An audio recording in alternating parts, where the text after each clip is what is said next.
Breaking news दोस्तों। अब सच और झूठ के बीच साफ रेखा खींचने का समय आ गया है। अब वो घड़ी आ गई है जब दूध का दूध और पानी का पानी होना ही है। सरकार की ओर से कहा गया था कि होली की छुट्टियों की वजह से बैंक बंद है, इसलिए भुगतान संभव नहीं हो पा रहा। लेकिन आज तारीख मार्च है और त्योहार की छुट्टियां समाप्त हो चुकी हैं। अब सवाल ये है कि माननीय मोदी जी, अब अगला कारण क्या बताया जाएगा। अब तो सरकारी कार्यालय भी खुल चुके हैं और बैंक भी सामान्य रूप से काम कर रहे हैं। ऐसे में हमारा 7,500 प्लस डीए और 11 साल का लंबित एरियर आखिर कहां अटका हुआ है। कमांडर अशोक रावत जी ने सरकार को जो अंतिम अवसर दिया था, उसकी तय समय सीमा अब समाप्त हो चुकी है और आज सुबह से ही अशोक रावत जी अपनी टीम के साथ दिल्ली में डेरा डाले हुए हैं। जिस तरह राफेल की रफ्तार का उदाहरण दिया जाता है, उसी तेजी से जिन काली फाइलों के खुलने की बात कही जा रही थी, अब उनका पिटारा खुलने के बिल्कुल करीब बताया जा रहा है। यदि आने वाले कुछ घंटों के भीतर पेंशनर्स के मोबाइल फोन पर बैंक का मैसेज नहीं पहुंचा, तो ये समझ लिया जाएगा कि सरकार ने खुद अपने लिए संकट का दिन तय कर लिया है। छुट्टियों के दौरान बड़े उद्योगपतियों की फैक्ट्रियां चलती रहीं, उनके शेयर बाजार में बढ़ते रहे, लेकिन एक गरीब पेंशनर के घर की रसोई में अंधेरा बना रहा। सरकार ने कहा था कि केवल छुट्टियों के कारण भुगतान रुका है। अब जब छुट्टियां समाप्त हो चुकी हैं, तो फिर कौन सा सर्वर बंद है? ये मामला अब छिपा रहने वाला नहीं है, क्योंकि 2015 से लेकर 2026 तक के पैसे का हिसाब आखिर किस तिजोरी में बंद है, इसका जवाब जनता मांगने वाली है। सरकार को चेतावनी दी जा रही है कि अब न कोई अपील होगी और न कोई दलील। अगर आज शाम तक आधिकारिक नोटिफिकेशन जारी नहीं हुआ, तो कल का सूरज एक बड़े आंदोलन की शुरुआत के साथ उगेगा। पहले भी कहा गया था कि हालात खून की होली तक पहुंच सकते हैं और अब लोग सड़कों पर उतरने की तैयारी में है। इसे बुजुर्गों की अंतिम चेतावनी कहा जा रहा है। छुट्टियां समाप्त हो चुकी हैं और अब नारों और जुमलों का समय भी खत्म हो चुका है। या तो आज ही भुगतान किया जाए या फिर 2026 में सत्ता से विदाई के लिए तैयार रहा जाए।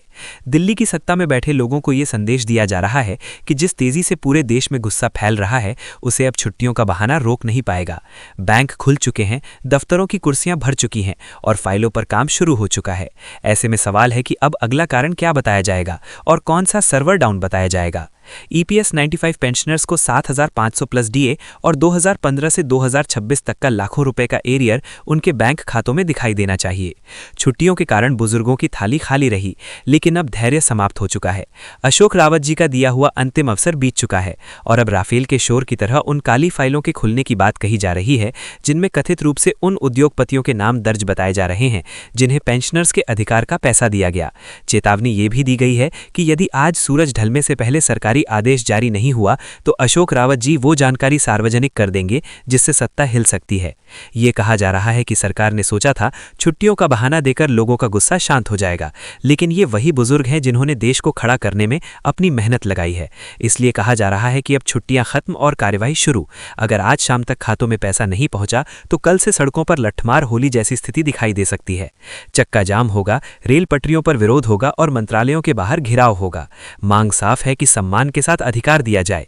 कैलेंडर देखिए, 6 मार्च आ चुकी है, बैंक और दफ्तर खुल चुके हैं, मंत्री फिर से फाइलों पर हस्ताक्षर कर रहे हैं, तो 7,500 प्लस डीए वाली फाइल आखिर कहां दब गई है? छुट्टियों के कारण सिस्टम बंद होने की बात कही गई थी, आज सिस्टम चालू है, तो फिर ये पैसा कहां अटका है? इसी बीच एक रिपोर्ट का भी जिक्र किया जा रहा है, जिसमें बताया गया कि बेटी बचाओ बेटी पढ़ाओ अभियान के तहत 446 करोड़ खर्च किए गए, लेकिन आरोप है कि उनमें से 352 करोड़ पोस्टर और विज्ञापनों पर खर्च हो गए, यानी लगभग 80% राशि प्रचार में चली गई। सवाल उठाया जा रहा है कि जब विज्ञापन के लिए 352 करोड़ हो सकते हैं, तो पेंशनर्स को 7,500 प्लस डीए देने के लिए फंड क्यों नहीं है? कहा जा रहा है कि जिस पैसे से पेंशन बढ़ सकती थी या 2015 से 2026 तक का एरियर चुकाया जा सकता था, उसी से दीवारों पर पोस्टर लगाए जा रहे हैं। अशोक रावत जी ने बैठक में यही सवाल उठाया कि यदि प्रचार के लिए करोड़ों उपलब्ध हैं, तो पेंशन के लिए खजाना खाली क्यों बताया जाता है? यह भी कहा जा रहा है कि देश को विज्ञापन नहीं बल्कि अधिकार चाहिए, फोटो वाली सरकार नहीं बल्कि रोटी वाली पेंशन चाहिए। आज 446 करोड़ का हिसाब सामने आ गया है और अब ईपीएस 95 फंड के बाकी पैसों का हिसाब मांगा जा रहा है। चेतावनी दी गई है कि अगर आज शाम तक लाखों का एरियर खातों में नहीं पहुंचा, तो बड़े खुलासे किए जाएंगे। पोस्टरों पर 352 करोड़ खर्च करने का आरोप लगाते हुए कहा जा रहा है कि अगर व्यवस्था नहीं बदली तो सड़कों पर बड़ा आंदोलन होगा और तब तक जारी रहेगा जब तक 11 साल का पूरा हिसाब बराबर नहीं हो जाता।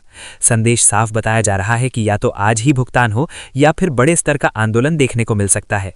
इसलिए समर्थकों से कहा जा रहा है कि इस जानकारी को तेजी से हर गांव, हर गली और हर जगह तक पहुंचाया जाए, ताकि 7 मार्च की शाम को निर्णायक बताया जा सके और लोग अपनी आवाज दर्ज कराएं कि छुट्टियां खत्म हो चुकी हैं और अब भुगतान किया जाए।